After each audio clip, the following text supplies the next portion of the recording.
За сайн байцгаана уу? За өнөөдрийн маань подкаст эхэлж байна. За бид нар болохоор подкаст бүрээрээ л архины хамаарал болон давхар хамааралтай холбоотойгоор подкастууд явж байгаа тийм ээ. За тэгээ өнөөдөр манай зочин бас нэгэн зочин ирсэн байна. За өөрчлөлт надаас подкаст маань ирсэн зочин бол одоо Монголд яг энэ архины давхар хамааралтай гэр бүлийн гишүүдэд зориулсан тийм ээ. Одоо өөрөөр хэлбэл арх бодог хүнтэй хамт амьдардаг гэр бүлийн гишүүдэд зориулсан ийм цуглаан гэж хийдэг. За энэ цуглаанд оролцдог Ариуна маань хүрэлцэн ирсэн байна. За өнөөдөр бид хоёр юуны талаар ярих гэж байна гэхээр өөгшүүлэлтийн талаар ярих гэж байна. За тэгээд тэрнээс өмнө Ариуна маань бас өөрийгөө товчхон танилцуулах байхаа гэж бодож байна. За өөрийгөө танилцуулаарай. За баярлалаа. Сайн бацгаана уу? Намайг Ариуна гэдэг. Архины давхар хамааралтай. Яг энэ чиглэлээр бол 8 жил эдгэрлийнхаа төлөө явж байна. Тэгээ өнөөдрийн подкастт орж оролцуулсан явдалд маш их талархлаа. Та бүхэнд ажлын амжилт хүсье. За ингээд эхлэх байлаа. За тийм. За өнөөдөр болохоор өөгшүүлэлт буюу нөгөө арх бодог хүнээ хэрхэн те өөртөө яг нөгөө давхар хамааралтай хүмүүс чинь өөгшүүлж байгаагаа мэддэггүй шүү дээ те. Яг өөгшүүлж байгаагаа мэдгүйгээр архинаас нь халдуулахын тулд үйлдэлүүд гаргаад идэг те. Тэгэхээр тэрний талаар ярих гэдэг байгаа шүү дээ. Тэгэхээр чиний хувьд ер нь түрүү ярьжсэн шүү дээ, хоёулаа өмнө ярьж хахад ер нь би хүүхэд наснда ийм байсан гэж. Ер нь хүүхэд наснаас ахвалаад өөгшүүлэлтийг хийж исэн үү эргээд харахаар ер нь ямар байсан бэ? Гэр бүл. За би нөгөө бага насндаа аав манаас арх бодог байсан. Архины давхар хамааралд өссөн. Хүүхэд наснаасаа л өөгшүүлэлтийг бол ер нь хийж эхэлсэн. Тэгтээ яг тэр үедээ бол аавгаа архинаас гаргая л гэдэг, архинаас холдуулчих гэсэн, архинаас гаргачих гэсэн, эрүүл байлгах гэсэн гэдэг зорилгоор ингээд өөгшүүлэлтийн бүх юмнуудыг бол хийдэг байсан байгаа. Тэгээ түүнийгээ мэддэг байсан. Одоо ингээд сүүлийн үед ингээд судлаад уншаад ирэхээр ер нь давхар хамааралтай хүний ер нь хамгийн их үлддэг байсан шин чанар юм байна гэж ойлгосон. Ер нь хүүхэд наснаасаа л энэ байдлыг эхэлсэн байна шүү дээ. Тийм энэ байдал. За тэгээ аав хоёр нь яаж өөгшүүлдэг байсан бэ? За аав маань нөгөө дарга байсан. Тухайн үедээ бас нэлийн гайгүй дарга албан тушаалтай. Тэгээд их соёлтой арх удаг. Амьдралаа амжиргаагаа залгуулад аваа явцдаг. Ер нь годомжинд гараагүй гэсэн үг шүү дээ. Гараагүй тэгсэн мөртлөө бол гэр бүлийн орчинд бол байнга харигдталтай. Тэгээд агсан согтуу тавьдаг бол зам байхгүй. Ирээл шууд нөгөө архиа ууж сууж байгаа л унтаад өгдөг. Хувцас хонортойгоо ингээд унтна. Тэгээд хувцсыг тайлна, чирж гулдрна, орлуу нь оруулна. За тэгээ ууж байгаа архийг булааж авна, асгана, болиулах гэж оролдсон. Сүүлдээ бол оюутан болоод хотод ирэхдээ энд нөгөө одоо лам бөөтийн архинаас гаргадаг ямар хүмүүс байдгүй гэд бүгдийг ингээд шатараалан судлаад бүр аавгаа ингээд авчираад уулзуулж учруулад архи дарсны одоо засал ном хүртэл хийлгээл ингээд явдаг байсан. Тэр бүхэнд бол ингээд өөгшүүлэх үйлдэл хийгээл явж байдаг байж. Тэгээд ер нь гэр бүлийнхаа бас хариуцлагыг маш багасаа нуруунд дээр өрсөн. Тэгээ аамаа сүүлдээ бол архинд ороод бол нэлээд бүр гэр бүлийнхаа асуудал санхүү эднэрээ ол зохицуулж чадхаа болсон. Бүр сарын 30 хоногт бол баг 30 хоног нь уудаг юм байдал тас. Тэгээ тэр үеэс би айлын том охин байсан учраас өөрөг хариуцлагыг өөр дээр аваад ингээд ажил хийгээд дүүнрээ сургууль соёлд оруулаад ээжигээ одоо асарч тэтгээл ерэн санхүү мөнгө бүх юмараа бол ингээд даагаад хариуцаад явдаг байсан. Тэгэх тусам нөгөө аа маань бүр санаа амар хотоос охиноос ингээд мөнгө ирчихнэ гэл.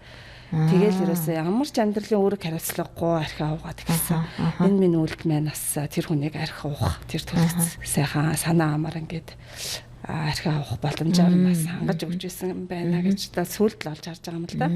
Одоо яг энэ хэдэн жил үргэлжлөө? Аав нь ер нь хизэнээс тэгээ хэдэн настай байхад нь уугаад эхлэв. Энэ хэдэн жил үргэлжлөө хүүхэд насны чинь энэ архины орчинд өссөн байдал.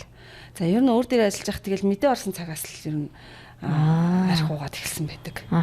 Тэгэхээр ч одоо бол ер нь 30 гараад 40 жил архины хамааралтай л байсан. Бага минь яваад. Тэгээд амьдрал дээр гараад бас архи уудаг хүнтэй суусан. Нөхөртөө бол 13 жил байл архины хамааралтайсэн. Одоо хүмүүс манай подкастыг сонсож байгаа хүмүүс гайхаж байгаа л да. Чиний яриаг сонсоод энэ чи сайн л охин биш үү гэл те.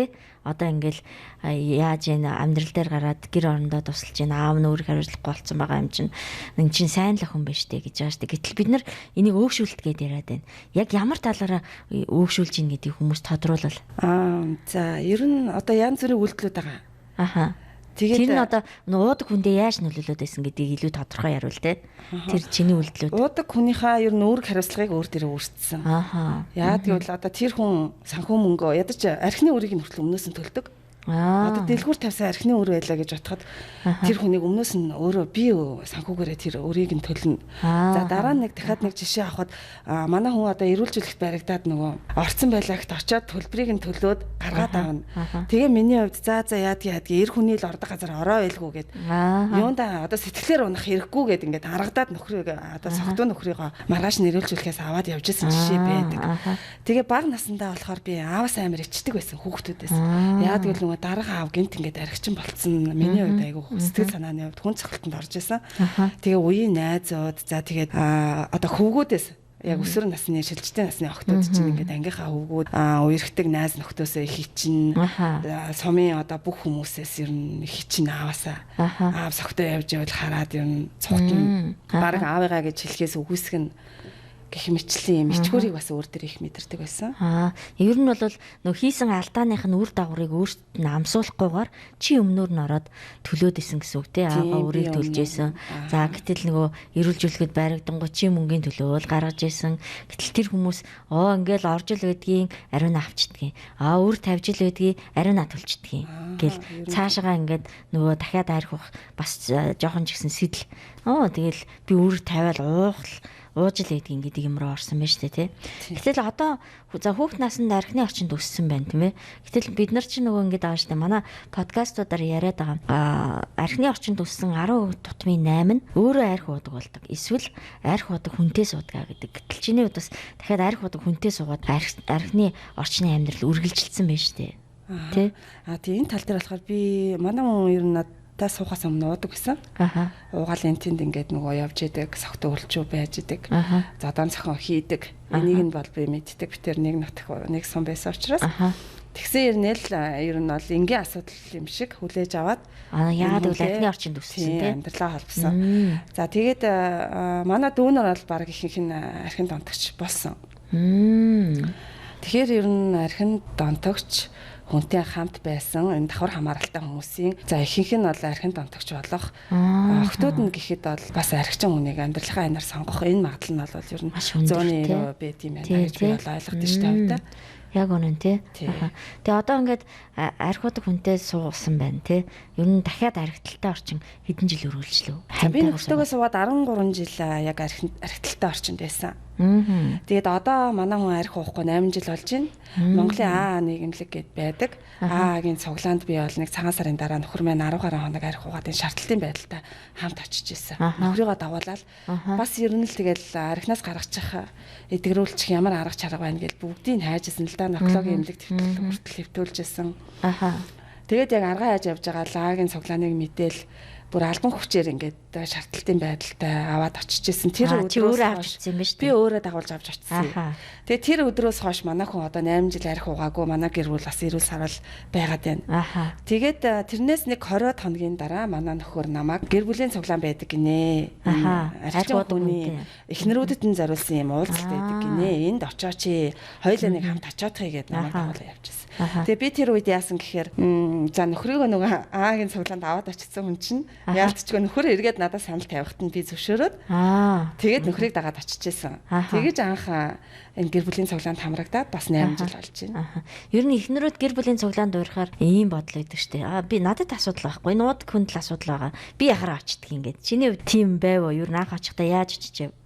Би ер нь бас тийм л бодолтой байсан. Айгуу ажил хийждэг, бизнес эрхэлждэг, мөнгө олцдог. Гэр бүлээ, эргэн тойрноо ах トゥ бараг дүүнэр ингээ бүх хүмүүсийнхаа санхүүг бараг би өөрөө зохицуулцдаг. Эндээ бас би их бардам байдаг байлаа. Ер нь бол их энэ олон хүмүүст би тус болж гинэ гэдэг тийм сэтгэл, тийм итгэл үнэмшилтэй явсан. Гэтэл энэ мэн бас нөгөө өөгшүүлтийн нэг хэлбэр байсан гэдгийг бас сүлд олж харж байгаа юм бас. За тэгээд яг ийм хүний хувьд бол би давхар хамааралтай юм байна гэж хүлээн зөвшөөрөхөд надад мэдээж хэцүү. Тэгээд ер нь санаандгүй байдлаар л нөхөр санал тавьсан учраас л би ялтчгүй очиж исэн. Тэгээ оцсон эхний өдрөө би өөрийгөө хүлээн зөвшөөрсөн. Ерөөсө тэр цуглаанд ороод би миний нулимс асгарсан.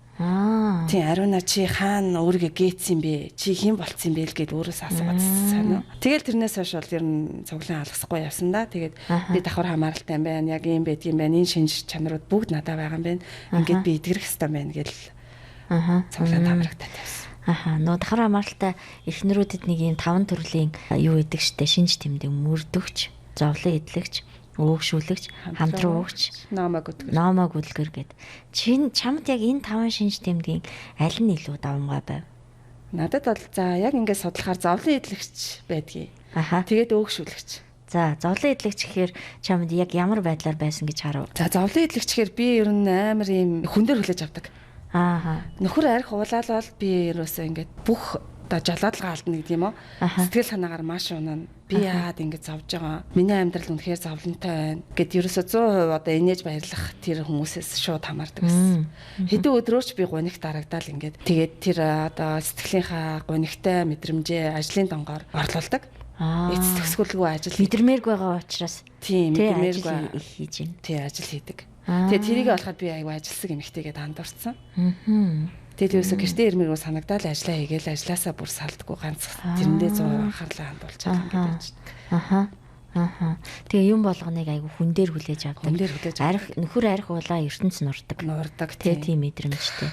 Тэгээд одоо бусдтай харилцаанаасаа хүртэл ингээд хязгаарлал, найз нөхдөөгөө ч уулзахгүй. За тэгээ яг тэр үед бас нэг ингээд зовлонгоо төр зур мартахын тулд нөгөө дэлгүүрээсэд мөнгө өртөг гэсэн. Бүр ерөөсөө ганцаараа таашаал авах гэдэг шүү дээ. Ганцаараа гараал ингээд дэлгүүрсчдэг. Тэгэл нөгөө мөнгө санхүү тухайн үед яг тийм сэтгэл зүйтэй хүн юу баталдаж авах уу гэдг нь ойлгомжтой шүү дээ. Тэгэл нэг таарсан юм а барьж аваад орж ирэл энэ тэн шкамны өнцөг булнар оч юм ингээ хийчдэг. Тэр надад хэрэгтэй мó хэрэггүй мó бас мэдэхгүй. Ер нь бол тэгэл нөгөө нэг тайвширхын тулд нэг юм амар санагдвал шууд авчдаг. Нөгөөдгөө сайн хэрэгэлдэггүй те заримдаа. Тийм байт юм байна л да тий. Тэгээд өөгшүүлэлт гэдэг нь чам дээр нөхөр дээр чи яаж илэрж ив? Чи нөхрөө яаж өөгшүүлж ив? За нөхөр дээр жишээ аваад ярих юм бол арх уугаад ирээд манай хүн агсан тавьдаг гэсэн. Гэрийнхаа юмыг хагалж шидэн, хаг шидэн, хаалгууд би одоо айгаа цухтагаад нэг өрөөнд ороод хаалга дотроос шууд төгччихэд шууд тэр хаалгыг цөм цохоод ингээд гараа гаргаад дотроос нь онгойлгох жишээтэй. За тэгээд бөөлж одоо тасраад унчихна. Тэгэнгүүт нь би бөөлцийн цэвэрлэн зүгээр л энэ миний хувь тавилан гэдээ бол хүлэн зөвшөөрсөн. Цэвэрлэх ёстой. Тийм өглөө нөхрийг босоод ирэхэд хамаг хэмжээнд тан юу ч болоогүй юм шиг ингээд ухацдаг.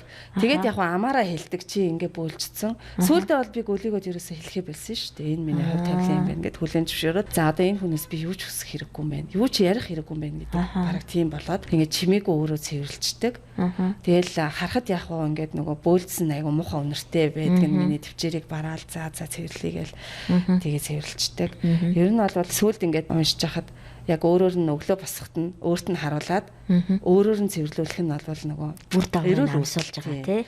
Ингэж бөлцөө энийг өөрөө цэвэрлээ гэд тий. Эрүүлжүүлэхээс намайг яриад аваатгаа гэд уцтахад нь уучлаарай. Одоо өөртөө анхаарал тавиа. Би одоо чадахгүй гэж ингэж хэл сурах.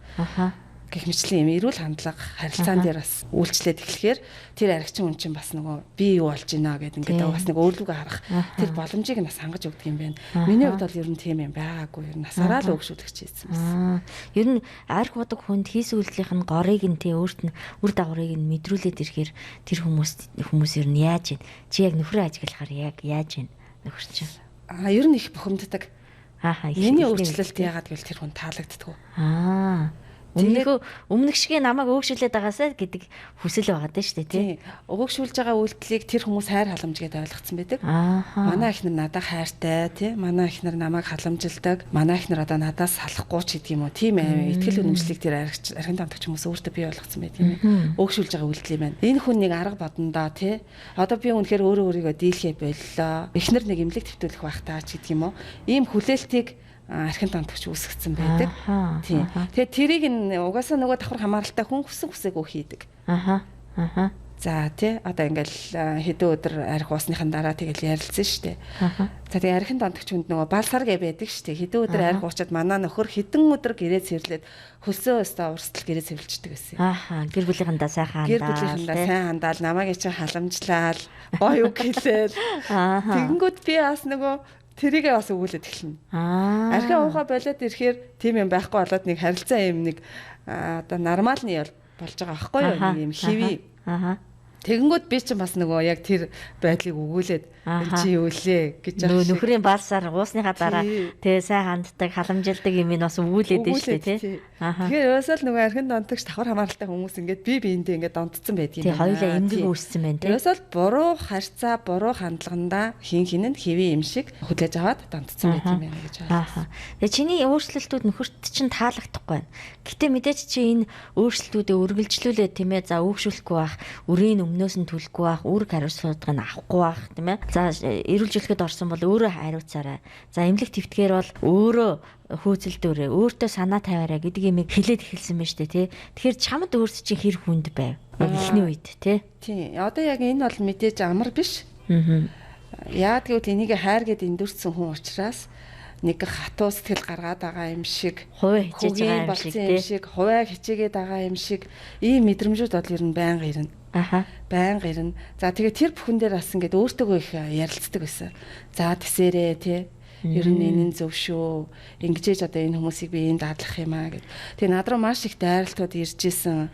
Тэр нь бол нөгөө хурц ширүүн үйлдэлээр одоо нөгөө бэйт халдах ч юм уу. Ийм үйлдэлээр бас яг эрүүлдэ штэ. Эрүүлдэ яг ийм хандлагууд ирж исэн. Тэр үед нь би цагдаа дуудаад өгчээсэн. Яагаад гэвэл цуглаанаар нэлээд явсан байсан. За ер нь зөв харилцааны юм байна. Би бас өөрийгөө хамгаалах хэрэгтэй юм байна. Гэдэг тийм байдлуудаас болоод нэг өдөр бол нөхөр хоёрын харилцаа нэлээд хүндрээд бараг ер нь зодон зохионтой тулсан. Хүчирхийллийн нэлээд хурц хэлбэрчилсэн. Тэр үед нь бол би шууд цагдаа дуудаад явж исэн. Ер нь бол нэлийн одоо хүнд байна штэ. Тэгэхээр энийг сонсохоор өөрчлөлт ирэх нь гэдэг нь бол амаргүй. Эдэ буглаг шахаж гаргаж байгаа юм шиг өвдөлт ирдэг. Тэгээ гэр бүлд бас ийм өвдөлт ирсэн байна тий. Бас харилцаан дээр яг энэ өөрчлөгдөх гэж нэлийн юмнууд ингэж ил гарсан байна штэ тий. Шархнууд ил гарсан байна. Тэгээ тэр ил гарч байгаа шархнуудаа эмчилж эдгэх хариуцлагууд нь та хоёр дээр маань ирсэн байж тээ бас тий харилцаан дээр хүнд байсан ч гэсэн энийг ерөнхийдөө эрүүл арга замаар давж туулахыг хичээсэн байна. Тэг ер нь тэгсэн. Тэгээд тодорхой ер нь цаг хугацаа бас их орсон л тоо. Шууд л өргөс авсан юм шиг гинт зүгээр болчихно гэж байхгүй. Тэр олон жилийн дадал зуршил, буруу хөвшил байсан, амьдралын хэв маягаас гарахад бол мэдээж тодорхой хэмжээнд тэсэр төвчээр шаардна, хүч чадал шаардна, нэр зориг шаардна. Тэгээд цаг хугацаа өнгөрөхийн хэрээр эдгэрэл маань бол амьдралд маань ямар их үр дүнтэй байгааг харж байгаа. Одоо энэ подкастыг сонсож байгаа эмэгтэйчүүд нэг агарын юм сонсоод байгаа юм шиг.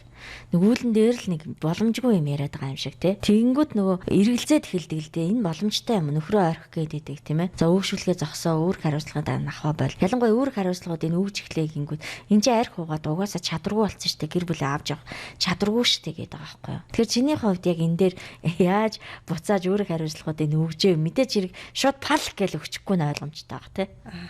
Ер нь алхмаар аажмаар багаар нэгээр нь ингэж цувуулаад өгчээсэн. За жишээлбэл тэгээ яг өөртөө ажиллаж байхдаа за яг надад энэ байна да гэд өөрийгөө эхлээд таньчихна. Тийм тэр ямар харилцаан дээр яаж өгшүүлээд байна гэдгээ мэдэнгүүтээ за энэний одоо эрүүл харилцаа нь юу юм бэ гэд судлана. За тэгээд яг тэр эрүүл харилцааг ингээд нэгээр нь дадуулаад мэдээж тэр хүний хувьас маш их эсэргүүцлэр нь маш их үзэн ядалт ирнэ. Одоо энэ юу болчихвэ гэдэг тийм эргээд над руу бол маш их тийм чамайг эрүүлэр харилцаад эхлэхээр тийм эрүүлэр харилцаад эхлэхээр мэдээж тааламжгүй байсан. Хүлээж авч чадахгүй байсан. Тэгээ явандаа одоо хүлээж авч ийн гэж би харж байгаа. За тэгээд энэ дээр би жишээ аваад хэлэхэд одоо санхүүгийн хувьд би маш их том өгшүүлэгч. Гэр бүлийн санхүүг тэр чигээр нь өөрөө авч явдаг. За тэгээд энэ дээрээ би өөрөө маш их хүч чадлыг мэдэрдэг. Одоо өөрийгөө хин бэ гэдгийг мэдэрдэг шүү дээ тий. Одоо нэг баатарлаг охин гэдэг шүү дээ давхар хамааралтай. Ер нь тэр дээрээ би яг ингээд 2 жилийн өмнөөс санхүү уналтанд орсон. Нилээ санхүүгийн хүнд байдалд ороод санхүүгийн уналтанд ороод өр зээлэнд баригдаад за энэ дээрээс би одоо босч ирэх гээд ер нь харж штэ өөртөө дүнэлт хийж байна. Тэгээ өөртөө ажиллахаар ингээд ер нь талбар дээр ажилладаг. Одоо дан ганц нөхөртөө ингээд харилцаан дээрээ биш те эргэн тойронд надтай ер нь хүнтэй холбоотой ямар талбарууд байна уу тэр бүгд дээрээ ажил амьдралын орчин гэдэг. Тэгээ яг санхүү дээр би 2 жилийн өмнөөс бол навс унаад яг энэ дээр ажиллаж эхэлсэн. За тэгээ санхүү дээр би нөхрийг бол маш том өвшүүлэгч байсан. Ер нь амьдралынхаа туршид гэрийн санхүүг хариуцаж хоол унд мөнгө хин ямар мөнгө нэхнөө тэрийг би шууд өгдөг байсан. Чи нөгөө эр хүний зохицуулах хэрэгтэй мэг чи зохицуулах гэдэг тийм. Нөхрөөс би нэг ч удаа мөнгө авч үзээгүй. Аха. За тэгээд гэрлүү орой би ажилласаа гарахтаа захин хөргөчөөд үүрэгтэй. Эднэр маань бол би маш олон жил хийсэн мөртлөө надад ямар ч үнс нэгөө. За үр зээлэнд баригдаад би санхүүгийн хувьд ингээд нав сунлаа гэж бодоход шууд 100% бүх хариуцлага миний толгой дээр буусан. Эргээд нөхрөөс ямар дайралт ирж ийнэ үгүй бол чи энэ гэрийг өрөнд оруулсан. Чи 100% буруутай. Яг тэгвэл би 100 дангаараа шийдвэр гаргаж явж исэн учраас нөхрийг буруутгах арга байхгүй. Үнэхээр би хүлээн зөвшөөрсөн. Тийм юм байна. Нэг ч удаа би санхүү дээр нөхрөөс одоо зөвлөгөө авч асууж хоёулаа хамт нэг гэрт амьдарж байгаа хоёр хүний хувьд хамтдаа шийдвэр гаргаж исэн тохиолдол надад байгаагүй. 100% өөрөө бүх шийдвэрийг гаргадаг. 100% өөрөө тэр мөнгийг зарцуулдаг. Нөхрийг ямар ч тэр мөнгөний асуудалд оролцуулдаггүй. Энэ дээрээсээ би ерөөсө 100% бууж өгч байгаа. Тэгээд тэр нөө гэр бүл салах хэмжээнд хүртэлхээр санхуд ордохоор ер нь бол асуудлууд тулгард юм билээ. Миний хувьд бол ерөөсөө ингээл эргэн тойрны харилцаа, найз нөхдийн харилцаа, нийгэмд эслэх байр суурь бүх юм бол гангасан. Яг санхүүтэй холбоотойгоор. Тэгэд энэ дээрээс бас нөгөө яаж босч ирэх үү гэл ер нь алхам хэрэгжүүлсэн л дээ. Эрүүл өнцгөөс нь харсан. Эхлээд бол өөрийгөө маш их амраасан. Тархин амраасан. Яа тэгэл энэ нөгөө олон жилийн турш нөгөө ачаа үрээ явцсан. Тэгээ нөгөө тархинтай бас эмэгтэй хүн ингээд айгүй их санхүүгээ аваа явж байгаа. Айгүй мундаг юм шиг боловч яг үнэндээ зөвхөрдөг байхгүй юу? Ганцаараа ачаа үрээ явахаар зөвхөрдөг, ганцаарддаг, нөхөртэй боловч нөхөргүй юм шиг явцсан байдаг тий. Тэгээ энэ чинь нөгөө эмэгтэй хүний хувь чанараараа хийх, байглаасаа хийх юм биш байгаа тий. Тийм учраас зөвхөрцөн, ядарсан байсан учраас амарч юм тий. Зөвхөрцөн, ядарсан, за гомдсон, бүр ерөөсө шалдаа буусан тэр сэтгэлийн сөрөг мэдрэмжүүд өстө бүгд намайг нөмөрч авсан. Яад гэвэл би нөгөө ганц баатарлаг байдаг юм дээр нураад унж штэ. Тэгэхэд надаа бүр ерөөсө нөгөө түших гарах гарц барих барц гэдэг юм уу?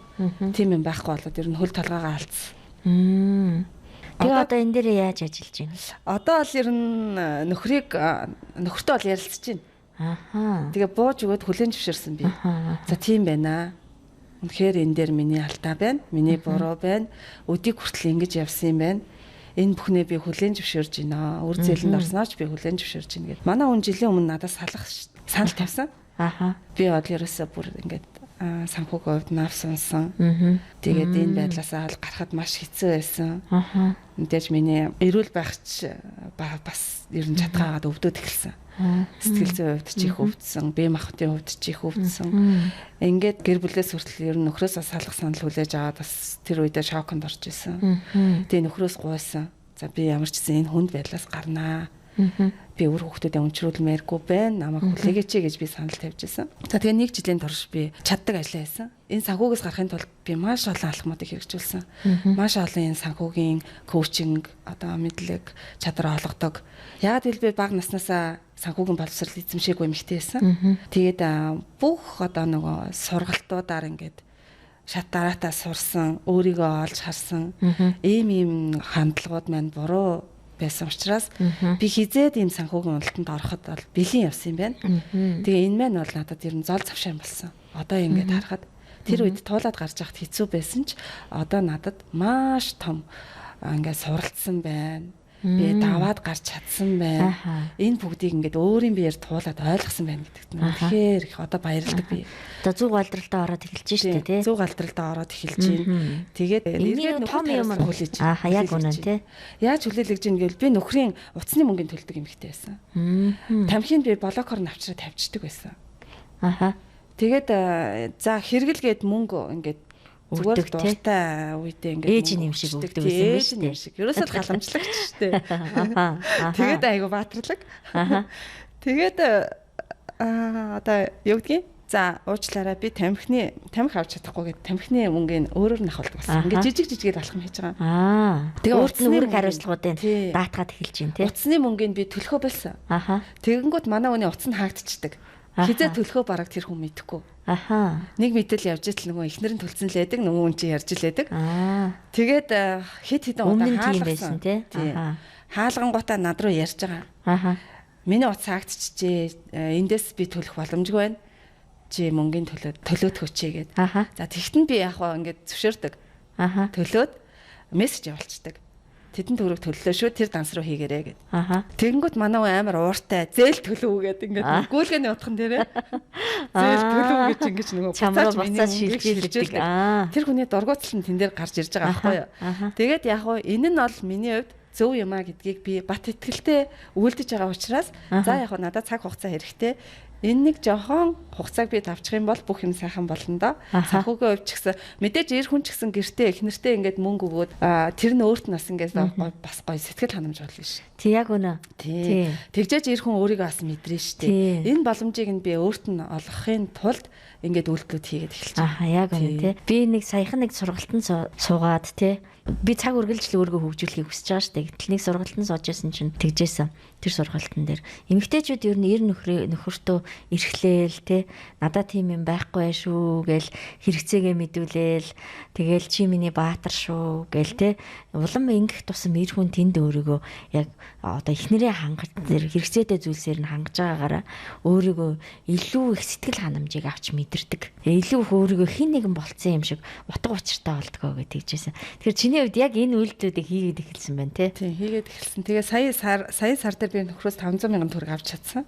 Бүр 2 жил хийжсэн тий. Тийм өгсөн. Тэгээ энийг бол би маш том амжилт гэж харж байгаа. Тийм шүү дээ. Тэгээ нөхөр нь чамд яг магадгүй ууртаа юм уу бухимдалтай өгж байгаа ч гэсэндээ цаанаас нэг өөрөөрөө бахархал ч юм уу жижигхэн ч гэсэн юм явж байгаа бах тий. Тийм. Ерөөсөө ингээд битэр бас тэгтээ тийм таатай байгаагүй.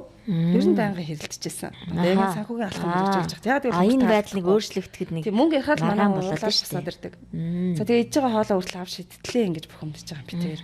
Тэгэл би яг тэр үед нь ингээд байдлыг хурцдахгүй тул чимээг орхидог. Тэгээ алхмаар ингээд авшруулаад ер нь чихэнд нь юм хийгээлсэн. Тэгээ саяын сар үнэхээр бахархалтайгаар өөртөө баяр хөөртөгөөр эхнэртээ ингээд 500 мянган төгрөг өгөөд манай хүн тэнд ч гэсэн бас ингээд жаргаж байгаа надад харагдаад би ч гэсэн бас нөхрөөсөө 500 мянган төгрөг авсан ингээд за ингэж ингэсэн шүү ханаа гэд хоёр хүүхдийн төлбөрийг төлж байгаа. 210 мянган төгрөгийг ингээд хоёр хүүхдийн төлбөрийг төлөөд үлдсэн мөнгөний ингээд гэр бүлийнхаа хоолунд нь зарцуулаад надад бас гоё штэ ингээд нөхрөөсөө хүүхдийн төлбөрийг төлөөлээ ингээд халамж хайр мэдрээл эргээд нөгөө хүнээ хүндлэх надаас сэтэл бас төрөөд яг үнэ нөхрийгөө бас ингээд хүндлэх тий тэр хүн ч гэсэн их нэртэй ингээд бас хэрэгцээнийх нь мөнгөийг өгж байгаараас өөртөө тийм гоё таашаалыг мэдрээд ингээд цаг хугацаа өнгөрхийн хэрээр л тэгээд үр дүн гарч ин да. Одоо нөгөө энэ подкастыг сонсож байгаа хүмүүс тэгээд Ариунагийн нөхөр нь одоо ууж байгаа мó гэж сонирхож байгаа. Манай хүн одоо уухгүй байгаа. Хэдэн жил уугаагүй? 8 жил уугаагүй. За яг үнэн тий. Одоо 13 жилийн архитай амьдрал өөрчлөгдөд 8 жил болсон байна. Тий 8 жил болсон. Энэ хугацаанд эмэгтэйчүүд ер нь нэг л юмыг сонирхоод байдаг. Яаж гарсан бэ? Нөгөө толгой өвдгöd парацетамол уудаг шиг нэг юм өгөөл гарчих юм шиг тий санаад байдаг. Гэтэл яг үнэндээ эмэгтэйчүүд нэг юм сонирхоод яаж гарсан? Чи яаж хандсан гэдэг. Гэтэл бид нар нөгөө нэг тэр эмэгтэйчүүдийн бодож байгаас эсрэг юм ярьдаг байхгүй. Нөхрөө орхиорой, өөгшөлгээ болоорой, өөртөө анхаарал тавиарай, эрүүл харилцааг бий болгоорой гэд. Энэ эрүүл харилцаанаас улбаатаагаар чиний амьдрал тий өөрчлөгдөд 8 жил болсон байна шүү дээ тийм ээ. Одоо чамд яг ямар мэдрэмж төрж байна? Эргээд архитай амьдрал, архигүй амьдрал хоёроо харахаар. Архитай амьдрал, архигүй амьдрал хоёроо харахаар мэдээж бол сайхан ядчлаа хүүхдүүд маань одоо эрүүл гэр бүл төсөж байна. Манай баг хүү бол их өөрөөдөг. Ягаад гэвэл одоо 7 настай архигүй орчин төрөөд архигүй орчин төссөн. 2-5 маань яалтгүй давхар хамаарлын одоо яг баг наснд нь битэрийн яг архитч модд сандж исэн үе байсан. Тэгээд баг хүү дээрээ харахад ер нь их өөр эдэг. Өөрийгөө сэтгэл байдал нь эрүүлтэй өөрийгөө илэрхийлж байгаа байдал ер нь тэр бүхэн нь их өөр эдэг. За тэгээ маш их үр дүн байдаг да ер нь. Тэгээд ер нь энэ бүхэн бол бас өргөс авсан юм шиг тийм хурдан зүгээр болоогүй. Мэдээж эхлээд би өөрөө өөрчлөгдсөн. Эхлээд би өөрөө өөрчлөгдсөн. Миний өөрчлөлт ингээд явандаа бус хүмүүст ингээд одоо гэлбаа болж тэр хүмүүст хүрдэм байх гэдгийг бол би маш тэлтэй байдаг. Тийм шүү дээ. Хичээгээд л ахт ер нь нэг өдөр ингээс ер нь бүх юм сайхан болж байна да. Яг үнэ дайрхуудаг нөхөртэй эхнэрүүд ялангуяа өөрчлөгдөд ирэхэд хүүхдүүд нь дагаад амартай юм болдог тийм ээ. Гэрт архинаас үүдэлтэй иргэний дан багсаж эхэлдэг тийм ээ. Тэгээд эрүүл харилцааг бий болгож эхэлж байгаа тийм. Энэ гайхалтай зүйлсүүд байна. Тэгээд энэ подкастыг сонсож байгаа хүмүүс маань та яг одоо эргэлзчихвэл бүү эргэлзээрээ те та өөрийгөө өөрчлөх аян замд гараарай. Архины давхар хамаарлаас эдгэрэх те одоо энэ зүйлсийг хайгаарай. олоорой. Та манай байгууллагт бас хандаж болно гэдгийг бас хэлмээр байна. За тэгээ өнөөдрийн зочноор маань одоо архины давхар хамгаалалтаа гэр бүлийн гишүүдэд зориулсан цуглаанд явдаг Ариуна маань оролцлоо. Тэгээд маш их нээлттэй амьдралаасаа ярьж хүмүүст хүргэсэнд талархаж байна. Тэгээд эмэгтэйчүүд маань маш их зүйлийг ойлгосон байх. Тэгээд хэрвээ та 10 жил 15 жил тийм ээ 20 жил нөхөртөө үгэлж яншиж архи авахаа болооч гэж өмнөөс нь үр төлбөрийн төлж асуудлуудыг шийдэж ирсэн бол одоо таны хандлага одоо таны бодлууд үйлдэлүүд өөрчлөгдөх цаг нь болжээ гэдгийг хэлмээр байна. Тэгээд та яг өнөөдрөөс шинэ зүйлсийг сонгож эхлээрэй. Таны амьдралд гайхалтай өөрчлөлтүүд ирнэ гэдгийг бат хэлмээр байна. За тэгээ өнөөдрийн подкаст ингээ өндөрлж байна. Дараагийн подкаст хүртэл түр баяртай. За баяртай.